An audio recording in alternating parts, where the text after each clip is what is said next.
السلام علیکم ورحمۃ اللہ وبرکاتہ۔ بسم اللہ الرحمن الرحیم۔ الحمد للہ رب العالمین۔ آج ہم دیکھیں گے سیدہ ام عمارہ رضی اللہ عنہا کے بارے میں۔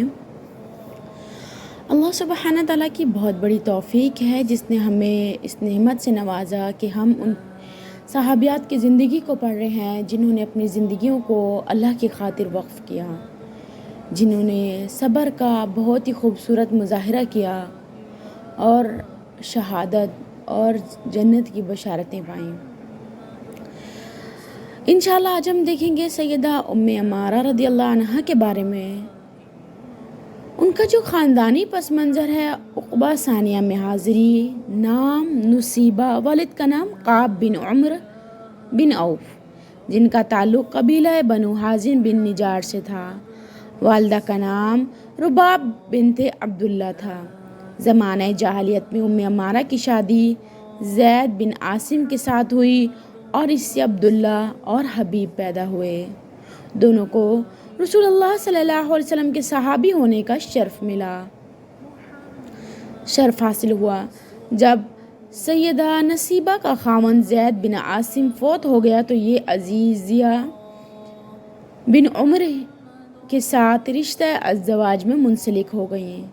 اس سے تمیم اور خولہ پیدا ہوئے۔ سیدہ نصیبہ رضی اللہ عنہ کو پہلے مرحلے میں اسلام قبول کرنے کا شرف حاصل ہوا۔ انہوں نے سیدنا مصعب بن عمیر رضی اللہ عنہ کے ہاتھ پر اسلام قبول کرنے کی سعادت حاصل کی۔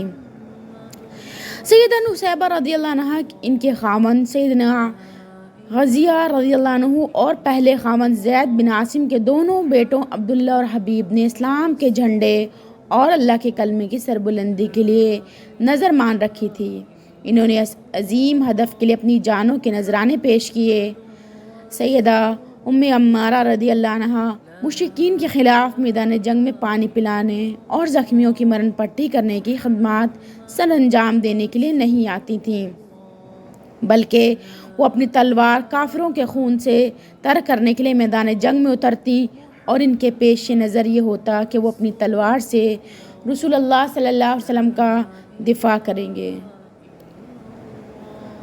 جب حج کے موسم میں سیدنا مصعب بن عمیر رضی اللہ عنہ ایام تشریق کے دوران میں رسول اللہ صلی اللہ علیہ وسلم کے ساتھ عقبہ میں ملاقات کے لیے مدینہ منورہ سے روانہ ہوئے تو ان کے ہمراہ ایمان لانے والے انصار کے 73 مرد اور 2 عورتیں ام عمارہ نصیبہ بنت قاب مازنیہ اور ام منیس ماں بنت عمر بن عدی بھی تھیں۔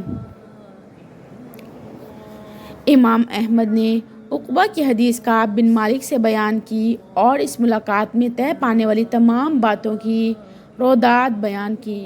وہ فرماتے ہیں کہ ہم اپنی مشرک قوم کے ساتھ حج کے موسم میں روانہ ہوئے۔ ہم نے نماز پڑھی اور مسائل کو سمجھا اور ہمارے ساتھ برا بن معرور تھے جو ہمارے بڑے اور سردار تھے۔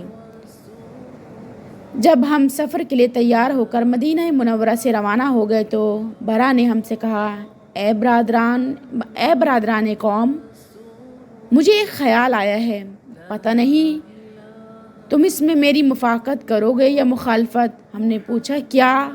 ہمیں بھی تو پتہ چلے۔ اس نے کہا، کس عمارت یعنی کعبہ کی طرف پیٹ کرنے کو دل نہیں چاہتا، میں تو اس کی طرف رخ کر کے نماز پڑھوں گا۔ ہم نے کہا، ہم تو ایسا نہیں کر سکتے کیونکہ ہمارے نبی شام کی طرف رخ کر کے نماز پڑھا کرتے تھے، یعنی وہ مسجد اقصیٰ کو قبلہ سمجھتے تھے، ہم اس کی مخالفت نہیں کر سکتے۔ اس نے کہا، میں تو کعبہ کی طرف رخ کر کے ہی نماز پڑھوں گا۔ ہم نے کہا، ہم ایسا نہیں کریں گے۔ لہٰذا جب نماز کا وقت آیا تو ہم نے شام کی طرف رخ کر کے نماز پڑھی اور برا نے کعبے کی طرف رخ کر کے نماز ادا کی۔ پھر ہم مکہ معظمہ پہنچ گئے۔ جو کچھ برا نے کیا ہم نے اس سے معیوب سمجھا، لیکن وہ اپنے موقف پر قائم رہے۔ جب ہم مکہ معظمہ پہنچے تو اس نے کہا، اے میرے بھائی کے بیٹے، رسول اللہ صلی اللہ علیہ وسلم کے پاس چلیں اور ان سے دریافت کریں کہ جو میں نے سفر میں کیا یہ ٹھیک ہے، کیونکہ آپ لوگوں نے میری مخالفت کی جس سے میرا دل میں دھڑکا سا لگا ہوا ہے۔ فرماتے ہیں، ہم روانہ ہوئے۔ ہم رسول اللہ صلی اللہ علیہ وسلم کے بارے میں